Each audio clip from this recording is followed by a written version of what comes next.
introducing Tyler Gates, who is working on VR for Advocacy. He's the managing principal at Brightline Interactive and president of the DC chapter of the VR/AR Association. Let's welcome him, and he can share how organizations use the power of immersive technology to evoke empathy within stakeholders and on the hill, it says in quotation marks. Thank you. Great. Can everyone hear me? No? Can you hear me? Yo. Now you can hear me. Okay, cool. Awesome. Well, great. Thank you very much for the introduction. Appreciate that. So I'll just quickly step through a little bit about who I am and kind of why I have any sort of credence in this space. I am, like was announced, I run the VR/AR Association in Washington, D.C., which, if some of you may be familiar with Washington, D.C., is pretty much the association headquarters, I would say at least nationwide. Almost every major association has a headquarter office or a consulting firm headquarter office in Washington, D.C. I actually started, not in the association world at all. I started a company called Brightline Interactive. Brightline Interactive, we're also based just outside of Washington, D.C. as well. And we're content creators, so we design and code immersive technology, and then we do things like sensor integration, so we can do tracking and performance tracking and make virtual reality that is intelligence driven. But really, it was really the closeness that we have to a lot of cultural change and political change going on in Washington, D.C. that started this interest area for me, and it started really as just an interest area in the early days of sort of phase 2 of virtual reality in 2012, 2013 or so, where I realized that this was more than just a technology. It's a medium of communication, and as such, it serves to be able to spark and create movements of change. And if we leveraged it appropriately and truly understood the power of immersive technology, then we really could actually enact change in ways that used to take many, many months and lots of organization and lots of preparation. And by leveraging the power of virtual reality, we could create that sort of change significantly faster. And so my company, we started in 2004, so we're 15, 16 years old. We started in the military government space, making simulation and training style work, and then moved into the brand space in the mid-2000s and teens or so, and now work in both government as well as in the commercial brand space as well. And that the opening slide talked about the VR/AR Association. I run the VR/AR Association in DC, and get to be a part of lots of different research projects and white paper writing and all that type of stuff that I really enjoy in terms of truly understanding the different facets of this technology and how it can be used as an agent for change. And then something else that's a lot of fun that we get to do, Sophia and I get to do. Sophia's videotaping, but she's here at the front, yeah. We host the podcast for the VR/AR Association, and we're actually we're recording here. We were recording all day upstairs in the immersive arcade, and then we'll be recording tomorrow as well. And what's fun about that for us is we just get to talk to all of you, and you're creating amazing experiences and leveraging the technologies in ways that we didn't, maybe like a month ago, we didn't even know was possible, but now we're doing it and we're changing the world in different ways.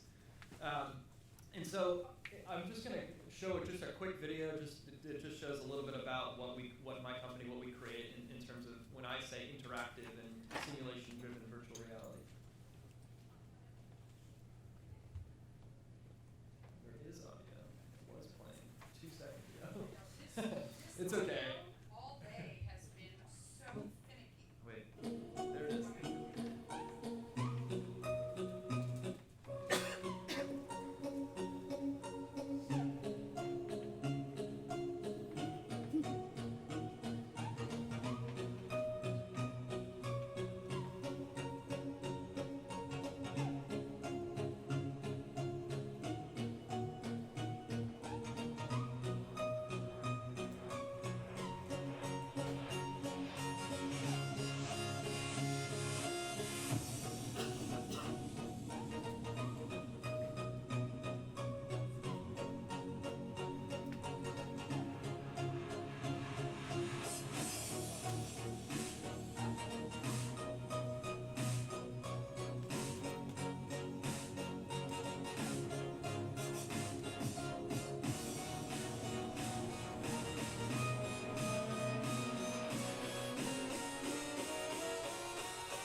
Okay, so what we do is create immersive technology so that we can standardize context between, let's say, I am somebody who's interested in a topic and you're an expert in the field. And we don't have a standardized context. You know so much more about that field than I do, and so I'm trying to understand what that is. Now, I can go through traditional means of learning and try to read as much as I can or watch as much as I can, but if I experience what you know, then I'm just going to learn it faster. And that's the basic principle, right? But typically with new things, especially with new technologies, people understand new technologies through the lens of something old. Right? And so a lot of times what happens to immersive technology, especially nowadays, is people just will associate it directly with video games, which is not necessarily a bad thing, but it can be limiting because you can have such a powerful technology like VR and AR, and they can be sort of boxed up into, well, this is what they are, and so therefore here are the limitations of that technology and what it's able to do, and it has no bearing on my space in advocacy, so I'm just going to put it on the shelf and stay away from it because I don't need to know about it. And it's almost sad really because it actually is truly powerful and can serve as an agent for change. And one of the examples that's in there, that was in our video, is a project that we work with on a large emergency management agency with the government, and we make flood simulations. And at the beginning stages of that project, we definitely experienced this, where our client did not want to do virtual reality from the start because it was sort of associated with, now this was back in 2015 and 16, so several years ago, but it was just associated with video games. And this government agency was like, nope, we don't do video games, and so we're not going to do that. And now we eventually changed their minds, and we ended up building a fully immersive flood simulation project that truly helped people in different flood-affected areas understand the dangers of flooding, and understand the dangers of flooding in a way that they would have never been able to experience by watching a video or by reading a document, and outside of actually experiencing a flood scenario in real life. And so virtual reality, in a sense, is used to communicate something that is very difficult, if not impossible, to communicate in real life. And so virtual reality is not just a technology, but it's a medium of communication. It's a way for us to communicate a message, whatever that message is. And so what we say, and I didn't invent this, it was Chris Milk actually who said this, that virtual reality is the ultimate empathy machine.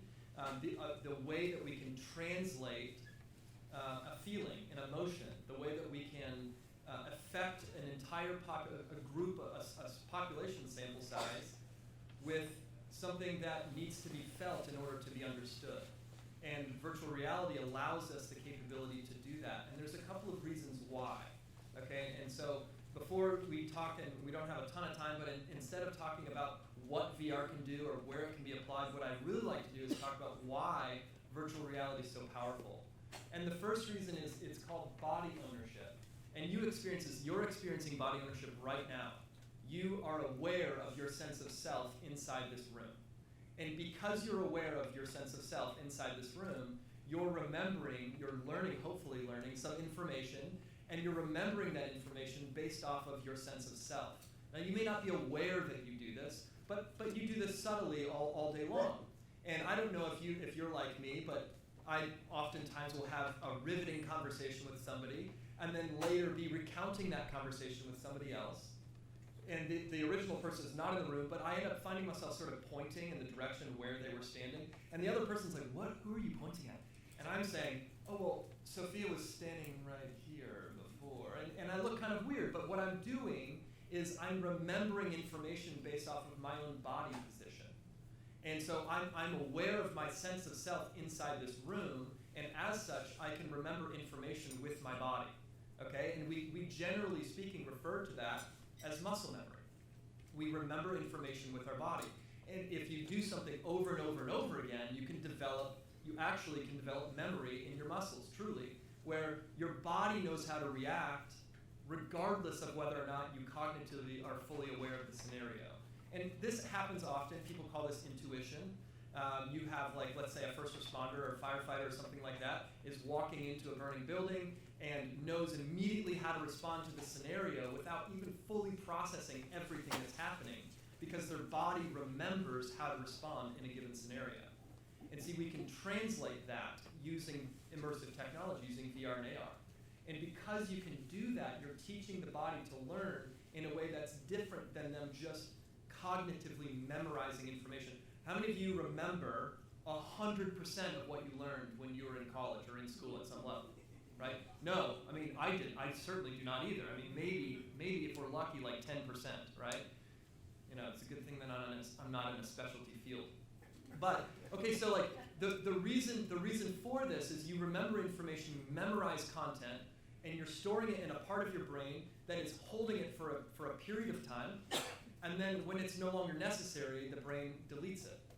But it's not the case with memory. When you experience a memory, you associate information with your body position and with what's going on inside the scene. This is why people want you to learn experientially. This is why you do labs and clinicals and things like that inside these specialty fields of study. And the reason for that is because you're actually associating information with a memory versus just cognitively memorizing information. And inside immersive technology, we have this capability to simulate that, to simulate the real-life lived memory-generating experiences. And it's called cognitive engineering. And this isn't a term that I've made up, and this has been around in advertising for years. And this is just really just changing people's perception of something by using some form of communication. And so what we're doing with immersive technology, with virtual reality, is changing people's perception of lived experiences, because we can recreate those experiences inside the immersive context. And what this does ultimately is it reduces the time that it takes to receive, to retain, and then to deploy information. Really, it reduces the time it takes for us to learn. Now, I told you earlier about the podcast. I had the general manager of education at Microsoft on the podcast last week. Now, it will come out weeks from now, but we were talking with them, and they're about to put out a white paper. This is kind of a big deal for our collective space. They're about to put out a white paper that was a study that they did across universities across the country, and over about an 18-month period or so, they compared apples to apples lecture-based learning with virtualized learning. And the virtualized learning sample size arrived at the minimum standard for comprehension 60% faster than lecture-based learning, which is, I mean, that's pretty fast. That's incredible that you're able to teach information 60% faster. Now imagine what you could do with that amount of time saved, right? I mean, we could learn more, you could teach more, but from an advocacy perspective, from the perspective of, hey, I have a message that I'm trying to communicate to you, and I really want you to care about it, but you're not going to really care about it unless you truly understand the context, unless you've lived it in some way, unless you take a trip with me and go and see what it is that I'm trying to get you to, the mind shift that I want you to have, or I want you to experience. But that's really difficult by just showing somebody a video. Because when you show somebody a video, they're just cognitively memorizing facts. They're not living an experience at all. And so we want to try to take them into this lived experience. A real simple way that we try to explain this is just this Weather Channel example that I'll set up here. But basically, this is during Hurricane Florence. And we understand whether you watch the Weather Channel when you know that there's a storm or something coming, especially if you live in an affected area. And you see weather data represented on a map. So you see storm surge numbers represented by colors, and then those colors are contextualized on a map. And we traditionally have used maps to contextualize data.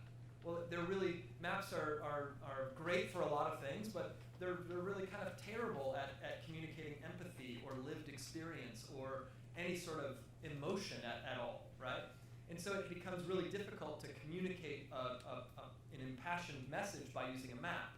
And I'll just show you just real quick this video. I think it's going to play on demand, or actually this is the slide, so I'll show you. So like this is during Hurricane Florence, okay? This is North Carolina, this is Greenville, North Carolina. This is showing, okay, red is bad, blue is less bad, and it's 9 feet of storm surge. And the message here is evacuate. Leave town if you live in Greenville or Simpson or these other areas, right? But it's really difficult for somebody to make a true decision off a contextualized decision because they don't actually know what 9 feet of storm surge is like. I mean, who's experienced that? I haven't. I mean, I know what 9 feet in the pool's like, but I don't really know what 9 feet of storm, what that contextual scenario is like. And so when I'm looking at this two-dimensional map, it's hard for me to make an emotive decision. But see, instead, what the Weather Channel's done is, and there is audio, but it doesn't really matter. What she's saying is she's trying to communicate, okay, we're going to start. So we're starting with basically like 2 to 3 feet of storm surge. And this is, now we're still watching this content two-dimensionally on a screen, okay? But you can understand how much more powerful this mode of communication is. What's that? Oh, I thought somebody asked a question. Oh, it's the audio coming in. Okay. over my head. Okay, now we've gotten up to 6 feet. And now we're understanding, okay, even at 6 feet, this is dangerous. This is a dangerous scenario. This is different than me just going to the second story of my house. This is an absolute life-threatening scenario. This water is through the first floor of your home into the second. Yeah, there's fish in the water. Fish floating around. Yeah, she even mentions the fish. This is an extremely dangerous and life-threatening situation. So if you find yourself here, please get out. It's your home. The local officials and make sure. Except for the one spot she's standing. You're safe. Yeah, but you get it. I mean, this is a simplified explanation, but it's just to show that showing things in this augmented scenario, it communicates the context so much more vividly in a way that you can actually understand and not necessarily feel emotion about this, but you can see yourself feeling fear or feeling an understanding of what fear would be like if you were to experience that in your own context. And so again, this is old way of communicating, two-dimensional, but then now we have immersive content, augmented and virtualized reality so that you can simulate actual visual contexts. And so for advocacy, we're using virtual reality right now to communicate, and I've been working on this for probably 2 years now. And how many of you guys work or are in the association or nonprofit space? Anyone in here? Ooh, yeah, sweet. Awesome. So I've spent probably the last 2 years or so going around and speaking at almost every association, conference, and associations with technology and nonprofits, really just to say that I'm most excited about virtual reality inside the advocacy space because it is an agent for change. It's a way that we can standardize context. And so I'm going to skip through a little bit of this for the sake of time, and I'm going to come back to you, Alcove and Cesara. But so we're working on this project right now with the American College of Preventive Medicine. And we met them at an association event, and really what they said is we have this ongoing project called Social Determinants of Health, and they're trying to help members of Congress understand what the social determinants of health are for mostly for children who grow up in undernourished, disadvantaged housing scenarios and things like that, right? And this is a difficult context to try to communicate. You can say a bunch of stats, you can read off a bunch of things, but it's really difficult if somebody hasn't grown up in this scenario for them to actually understand what it's like to live in that scenario on a regular basis, and therefore why change is necessary. And it sounds simple, it sounds normal, but it's very difficult then when that association goes and does their Hill visits, and they're on the Hill, and they have 30 minutes with a member of Congress, and we all know that they're busy, and we hope, and there's phones and emails, and there's all kinds of stuff going on, so it's really difficult to have a meaningful conversation in 30 minutes, let alone to communicate a very complex and emotional message. And so what we've done is we're now creating virtual reality where you're in the embodied life of an 8-year-old child, and we send you through 3 to 4 minutes of what it's like to get up and go to school and come home and grow up in a scenario that is disadvantaged. And so we have call-up messages using gaze navigation and these sorts of things to help the member of Congress understand the context. So they're inside virtual reality for 3 to 4 minutes. And in that 3 to 4 minute scenario, they're understanding the context. And so then after, for the next 27, 26 minutes that you have with that member of Congress, you're now talking over a shared contextual understanding. And it seems very, very simple, but we're going after lobbying firms and advocacy firms and things like that to say, look, use this method for communication because we're going to be able to teach the context that matters for your message significantly faster. I mean, in 3 minutes. And that's a time frame that it was taking months of mailers and emails and calls and getting lots of people to contact the member of Congress. And now we're communicating that in a way that's generating change in 3 minutes. And so as a tool for advocacy, as a tool for change, it's incredibly powerful. And now I'm out of time, I think, maybe one more minute. And I would love to, if there are any questions, I would love to answer any questions. If anyone has any questions at all. Anyone? The first one's always the hardest one. Anyone? Yeah, go ahead. What was the white paper again that you mentioned? Microsoft? Microsoft, I can get it for you. I don't know the exact, and it hasn't released yet, but it's going to release in probably about 2 weeks now, or so. I'll get Sophia can definitely help you out. We just need to connect him with the general manager of Microsoft. Yeah. Go ahead. Is there a place that we can use some of these experiences? Yes, totally. And I now also say Cesara from AARP is in the crowd here. And in obviously AARP, massive nonprofit / association, and servicing obviously a very particular demographic in the United States, but 37 million members, major demographic for all types of social change. And what Alcove aims to do right now is to be able to create a scenario inside virtual reality to help this demographic and their families understand areas where they can receive help, they're change agents across the board. But inside this virtual context, you have these different rooms where you understand family issues, travel. What are some of the other ones? You know them better than I do. Entertainment, family, travel, and health and wellness. Yeah, exactly. There you go. Yeah. So there are already associations that are doing this and doing this in big ways. This is one of the most popular apps on the Oculus Store right now, which is cool. So, yeah. Anything else? Anyone else? Questions? No, we're just really good friends, and I love what they're doing. It's amazing. Tyler is technically out of time, so if you want to spend some more time asking him questions, just hit him up in the hall in the cafe or the marketplace. Cool. And thank you very much, Tyler.